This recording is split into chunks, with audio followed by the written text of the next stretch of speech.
अस्सलामुअलैकुम। काज़ी इकराम Bashir official YouTube channel में खुशामदीद। आज हम जिस मौजू पे गुफ्तगू कर रहे हैं वो पाकिस्तान की मौजूदा सियासी सूरत हाल है और गुज़श्ता 8 माह से जो इश्यूज़ चल रहे थे मुल्क में एक बड़ी तकर्री के हवाले से, तो वो अल्हम्दुलिल्लाह बखैर खूबी तमाम मराहिल जो हैं वो तय हो गए हैं और हमारे दो जो इंतहाई काबिल एहतराम जनरल्स हैं वो चीफ़ ऑफ आर्मी स्टाफ और जॉइंट चीफ ऑफ स्टाफ जो हैं उनके ओहदों पर फायज हो गए हैं और जो स्मूथली ये सारा जो सिलसिला है वो चल रहा है। लेकिन गुज़श्ता 4-5 सालों से जो कमालात साबिक़ वज़ीर-ए-आज़म इमरान खान साहब ने शुरू किए हुए थे, उनकी पार्टी ने सोशल मीडिया को इस्तेमाल करते हुए, तो अभी तक वो जो तूफ़ान बदतमीज़ी है मुख्तलिफ़ तरीक़ों से वो थमा नहीं है। और ज़ाहिर है कि फिर इन मामलात की कीमत तो अदा करनी पड़ेगी। और साबिक़ वज़ीर-ए-आज़म ये भूल गए थे कि कौन लोग उनको लेकर आए थे, किस तरीके से वो इक़्तिदार में आए थे, किस तरीके से उनका इक़्तिदार जो है उसको बरकरार रखा गया। अवामुन नास जो कि उनको चाहते हैं, पसंद करते हैं, उनके मुख्तलिफ़ किस्म के बयानियों के पीछे लग जाते हैं। तो बात यह है कि हमारे मुल्क में राहबर तो बहुत कम आए, राहज़न ज़्यादा आए और शायरों ने भी इस सूरत हाल को वक्तन फ़वक्तन अपनी शायरी में समोया कि चलता हूँ थोड़ी दूर हर एक राह के साथ, पहचानता नहीं हूँ अभी राहबर को मैं।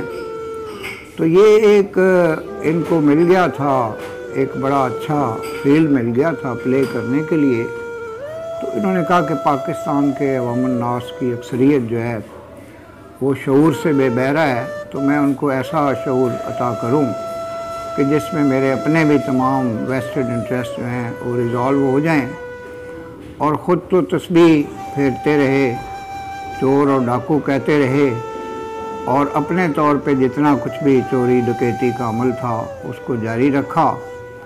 यहाँ तक कि लोगों को तो मुख्तलिफ नाम देते थे, ख़ुद अल्हम्दुलिल्लाह घड़ी चोर के नाम से मशहूर हो गए, बल्कि बदनाम हो गए।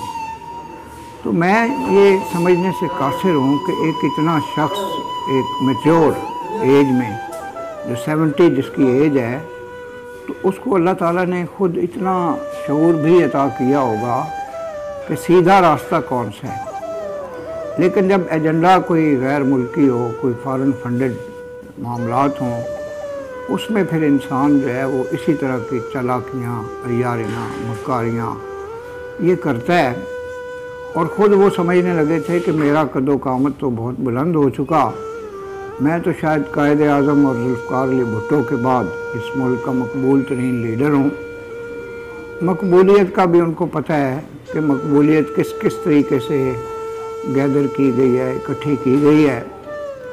बहरहाल मैं हमेशा मस्बत सोचता हूँ, मुमकिन है 3-4 सालों में कुछ मस्बत इक़दामात भी उन्होंने किए हों, जैसा कि उनकी पार्टी का नाम है तहरीक इंसाफ, तो समाजी इंसाफ के सिलसिले में भी कुछ किया होगा, कुछ अच्छे लोग भी उनके हमसफ़र हुए होंगे।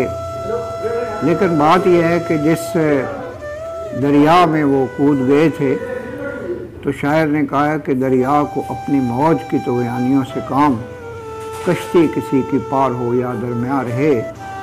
तो उनकी जो सियासत है वो अब नाकामी से दो चार हो चुकी है और उन्होंने मुल्क के मफाद का, इदारों की इज़्ज़त और एहतराम का ख्याल नहीं रखा, नौजवानों के अखलाक को, अखलाकी तरबियत को नाकाबिल तलाफ़ी नुकसान पहुँचाया।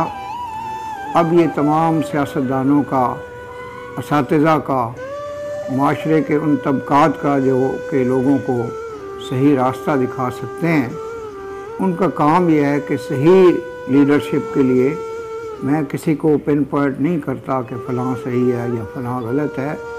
अवाम जो हैं वो बेस्ट जज हैं, बशर्ते कि उनको बेहतरीन तरीके से गाइड किया जाए।